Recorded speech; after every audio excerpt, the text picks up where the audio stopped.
পাকিস্তান এবং আফগানিস্তানের মধ্যে বেশ অনেকদিন ধরেই ঠুসঠাস আওয়াজ চলছিল, কিন্তু হঠাৎই যুদ্ধ ঘোষণা করে দুপক্ষ এক একদিন বিরাট সংখ্যক নিহতের খবর নিয়ে হাজির হচ্ছে প্রতিপক্ষের। পাকিস্তান উপমহাদেশের যুদ্ধবাজ দেশ হিসেবে চিহ্নিত এবং স্বীকৃত। এতদিন আফগানিস্তানের তালেবান জঙ্গিদের পাকিস্তান ব্যবহার করেছে এবং এখন ক্ষমতাসীন তালেবানদের সঙ্গে স্বার্থের সংঘাত দেখা দিয়েছে, মূলত বেলুচিস্তানকে কেন্দ্র করে। আর ভারতের সঙ্গে আফগানিস্তানের বন্ধুত্বের কারণেই বোঝা যাচ্ছে এবার কিছু একটা আসলে ঘটতে যাচ্ছে। ভারত পাকিস্তান যুদ্ধ হলে পাকিস্তান ভেঙে যায়, ৭১ তার প্রমাণ। এবার পাকিস্তান আফগানিস্তান যুদ্ধে পাকিস্তান কি আবারও ভাঙতে যাচ্ছে? চলুন আলোচনা করে দেখা যাক।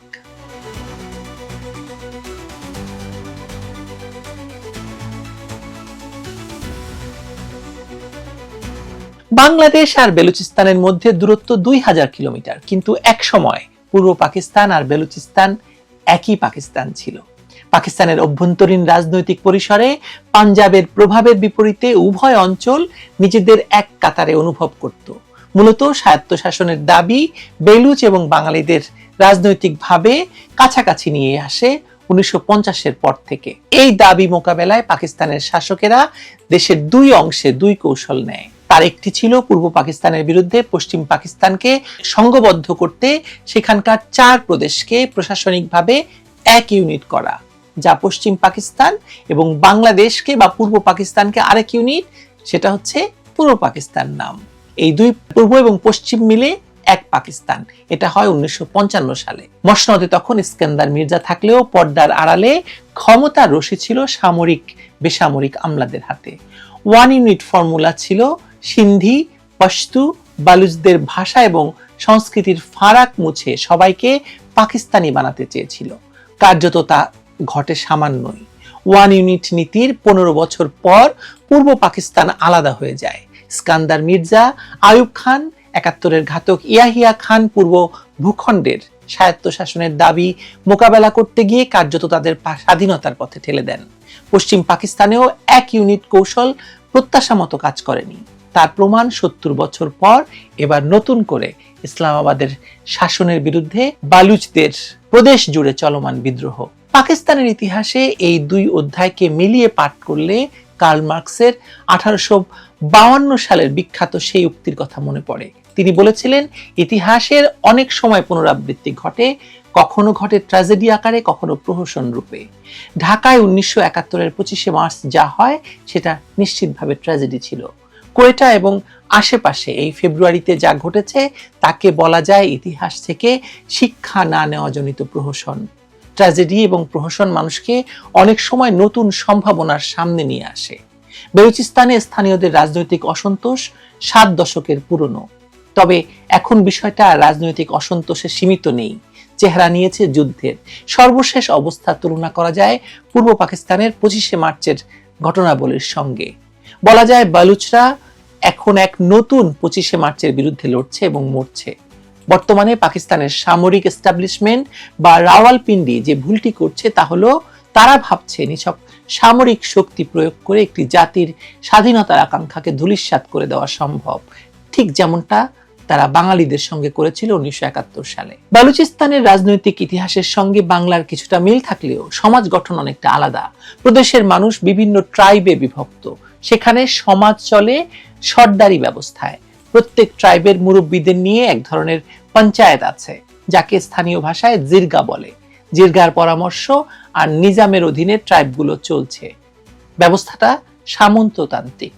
সামন্ত প্রভুদের সবারই ছোটখাটো আধা সামরিক বাহিনীও ছিল অতীতে, এখনো আছে। দেশটির কেন্দ্রে গণতান্ত্রিক আবহ এবং জাতীয় সম্পদের সুষম বন্টন থাকলে এতদিনে হয়তো বালুচদের সামন্তীয় সমাজ অনেক পাল্টাতো।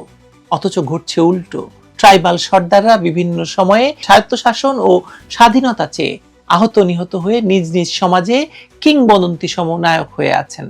সাধারণ মানুষ মনে করে মূলত ইসলামাবাদ, লাহোর আর করাচির কুলিনদের সচেতন অবহেলায় বেলুচিস্তানের দুরবস্থা।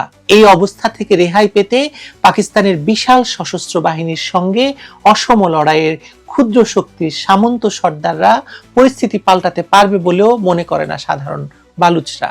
সেজন্যই সর্দারদের অসফলতার পর একই লক্ষ্য বাস্তবায়নের ভার নিয়েছে এখন শিক্ষিত তরুণ তরুণীরা। এবার সশস্ত্র গণ অভ্যুত্থান চেষ্টায় সামনের কাতারে দেখা যাচ্ছে বিএলএ বা বেলুচিস্তান লিবারেশন আর্মির তরুণ তরুণীদের। পাকিস্তানের কাঠামোতে পাঞ্জাব ও সিন্ধু যেখানে তুলনামূলকভাবে শান্ত, প্রশ্ন উঠছে বেলুচিস্তান এত অস্থির কেন? তাহলে এর বহু কারণ থাকতে পারে। প্রথমত, ব্রিটিশদের শাসন আমলেও এই জনপদের অনেক জায়গা স্বায়ত্ত শাসন ভোগ করত, পাকিস্তান রাষ্ট্র কাঠামোতে সেটা হারিয়ে ফেলেছে তারা। দ্বিতীয়ত, আয়তনে পাকিস্তানের সবচেয়ে বড় প্রদেশ হলেও দেশটির রাজনীতি, সামরিক বেসামরিক আমলাতন্ত্রে বালুচদের হিস্সা অতি নগণ্য। 336 আসনের জাতীয় পার্লামেন্টে বেলুচিস্তানের আসন আছে মাত্র 20টি, যেখানে পাঞ্জাবের জন্য রয়েছে 173টি। বালুচদের কম আসনের যুক্তি হিসাবে বলা হয় তারা জনসংখ্যায় কম, অথচ প্রদেশ জুড়ে প্রচুর খনিজ এবং পাশের সমুদ্র বন্দর সুবিধার পরও বেলুচিস্তানের মানুষ বেশি দরিদ্র। পরিসংখ্যানের হিসাব সেটা পাঞ্জাবের চেয়েও দ্বিগুণ। এসব কারণেই বালুচরা 7 দশক ধরে স্বাধীনতা চাইছে। অনেক ট্রাইবাল প্রধান এই চাওয়ার নেতৃত্ব দিয়েছে, নিহত হয়েছেন। 1973 সালে ভুট্টোর আমলে বড় আকারে বিদ্রোহ ঘটে এক দফা। ইরানের রেজা শাহর উৎসাহে শুরু করা পাকিস্তান সেনাবাহিনীর নির্মম এক দমনাভিযান চালায় সেই সময়। তারপর চলতি শতাব্দীর শুরু থেকেই নতুন করে আবার জাতীয়তাবাদী উত্তাপ বাড়তে শুরু করে সেখানে। কেন্দ্রীয় সরকার সব সময় বালুচ অসন্তোষকে সাময়িক সমস্যা ভাবে। 2006 সালে জেনারেল পারভেজ মুশাররফের সময় প্রতিবাদী ট্রাইবাল নেতা আকবর বুকতি এবং এক পাহাড়ের গুহায় বোমা হামলায় নিহত হন। এই ঘটনা বালুচ তরুণদের ব্যাপকভাবে আহত, ক্ষুব্ধ এবং তাদেরকে আবারও আন্দোলনে নামায়। বর্তমানে পরিস্থিতি যেদিকে মোড় নিচ্ছে তাকে কেবল অভ্যন্তরীণ বিদ্রোহ বলা চলে না। পাকিস্তান এবং আফগানিস্তানের মধ্যে পুরো দস্তুর যুদ্ধাবস্থা বিরাজ করছে। পাকিস্তানের প্রতিরক্ষা মন্ত্রী খাজা আসিফ স্পষ্টভাবে ঘোষণা করেছেন যে আফগানিস্তানের তালেবান কর্তৃপক্ষের উপর ইসলামাবাদের ধৈর্য শেষ হয়ে গেছে এবং তারা এখন কার্যত যুদ্ধাবস্থায় রয়েছেন। পাকিস্তান বিমান বাহিনী অপারেশন গাজাব লিল হক নামে আফগানিস্তানের কাবুল, কান্দাহার এবং পাকতিয়া প্রদেশে বিমান হামলা চালিয়েছে।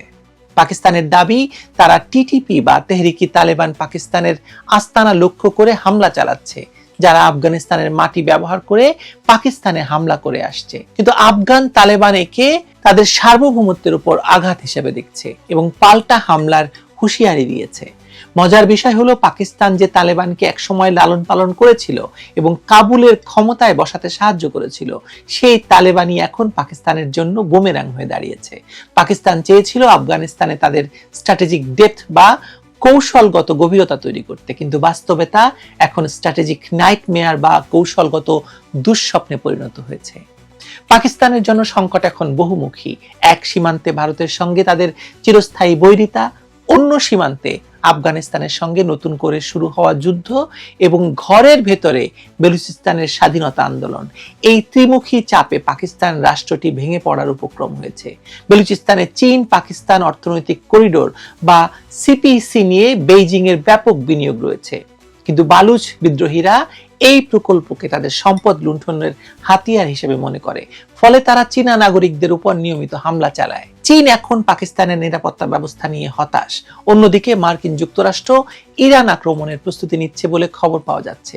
ইরান পাকিস্তানের আরেক প্রতিবেশী। যদি আমেরিকা ইরান আক্রমণ করে এবং পাকিস্তান আফগানিস্তান যুদ্ধ চলতে থাকে, তবে পুরো অঞ্চলটি একটি ভয়াবহ অগ্নিকুণ্ডে পরিণত হবে। এই বিশৃঙ্খল পরিস্থিতির পূর্ণ সুযোগ নেবে বেলুচিস্তান লিবারেশন আর্মি বা বিএলএ। তারা ইতিমধ্যেই তাদের হামলার ধরন পরিবর্তন করেছে। আগে তারা ছিল মূলত গেরিলা কায়দায় আক্রমণকারী, এখন তারা সম্মুখ সমরে অবতীর্ণ হচ্ছে, যেমনটা দেখা গেছে মাঝ শহরে দখল চেষ্টার সময়। পাকিস্তানের অর্থনীতি এখন আইসিইউতে। আইএমএফ এর ঋণের উপর বেঁচে থাকা একটি দেশ কি একই ফ্রন্টে দুটি যুদ্ধ চালিয়ে যেতে সক্ষম? এই প্রশ্ন এখন সবার মুখে মুখে। আফগানিস্তানের সঙ্গে যুদ্ধ এবং বেলুচিস্তানের বিদ্রোহ দমন উভয়েই বিপুল অর্থ এবং সামরিক ব্যয়ের বিষয়। বাংলাদেশের মুক্তিযুদ্ধের সময় পাকিস্তানের অর্থনীতি অপেক্ষাকৃত শক্তিশালী ছিল, তবুও তারা টিকতে পারেনি। এখনকার ভঙ্গুর অর্থনীতি নিয়ে পাকিস্তান সেনাবাহিনী কতদিন লড়াই করতে পারবে তা নিয়ে যথেষ্ট সংশয় আছে। তাছাড়া আফগানিস্তানের তালেবানরা গেরিলা যুদ্ধে অত্যন্ত পারদর্শী। তারা বিশ্বের পরাশক্তি আমেরিকাকে পরাজিত করেছে। পাকিস্তানের সেনাবাহিনী তাদের সামনে কতটুকু সুবিধা করতে পারবে তা সময় বলে দেবে। পাকিস্তানের ভেতর টিটিপির হামলা এবং সীমান্তে আফগান বাহিনীর আক্রমণ সেনাবাহিনীকে ব্যতিব্যস্ত রাখবে, আর এই সুযোগে বেলুচিস্তান হাতছাড়া হওয়ার সমূহ সম্ভাবনা রয়েছে। ইতিহাসের নির্মম পরিহাস হলো পাকিস্তান রাষ্ট্রটি প্রতিষ্ঠিত হয়েছিল ধর্মের ভিত্তিতে, কিন্তু তা টিকিয়ে রাখার জন্য এখন তারা সেই ধর্মের দোহাই দিয়েও পার পাচ্ছে না। ৭১ তারা বাঙালিদের কাফের বা ভারতের দালাল বলে চালিয়ে দিয়েছিল। এখন তারা নিজেরা সৃষ্টি করা তালেবানদের খারিজি বা ধর্মচ্যুত বলে আখ্যায়িত করছে, কিন্তু আদতে সমস্যাটি রাজনৈতিক এবং অর্থনৈতিক বঞ্চনার। ১৯৫২ থেকে ১৯৭১ সাল পর্যন্ত বাঙালিরা যে বঞ্চনার শিকার হয়েছিল, বালুচরা ঠিক একই বঞ্চনার শিকার। পার্থক্য শুধু একটাই, বাঙালিদের পাশে ভারত সরাসরি ছিল, বালুচদের পাশে এখন পর্যন্ত কোনো রাষ্ট্র প্রকাশ্যে নেই। তবে আফগানিস্তানের সঙ্গে পাকিস্তানের যুদ্ধংদেহী মনোভাব এবং ভারতের সঙ্গে আফগানিস্তানের কৌশলগত বন্ধুত্ব এই সমীকরণে পরিবর্তন আনতে পারে। যদি আফগানিস্তান পরোক্ষভাবেও বালুচদের সহায়তা দেয় এবং ভারতের কূটনৈতিক চাপ বজায় থাকে, তবে দক্ষিণ এশিয়ার মানচিত্রে পরিবর্তন খুব একটা অবাস্তব কল্পনা নয়। পাকিস্তান এখন নিজের পাতা ফাঁদে নিজেই আটকে যাচ্ছে। তাদের সামনে এখন দুটি পথ, হয় তারা আফগানিস্তানের সঙ্গে যুদ্ধ করে নিজেদের শক্তি ক্ষয় করবে এবং সেই সুযোগে বেলুচিস্তান স্বাধীন হবে, অথবা তারা নমনীয় হয়ে আপোষ করবে, যা তাদের সামরিক অহংবোধের পরিপন্থী। বর্তমান ঘটনা প্রবাহ বলছে পাকিস্তান প্রথম পথে হাঁটছে, যা তাদের জন্য আত্মঘাতী। ১৯৭১ সালে পাকিস্তান ভেঙে বাংলাদেশ হয়েছিল। ২০২৫-এ শুরু হয়ে ২০২৬-এ পাকিস্তান ভেঙে বেলুচিস্তান হবে কিনা তার উত্তর হয়তো খুব শিগগিরই আমরা পাবো। তবে এটা নিশ্চিত যে দক্ষিণ এশিয়ার ভূ রাজনীতিতে এক বিশাল পরিবর্তনের ঝড় বইছে, যার কেন্দ্রবিন্দুতে রয়েছে বালুচদের মুক্তি সংগ্রাম। ভিভা বালুচ। ভালো থাকবেন সবাই।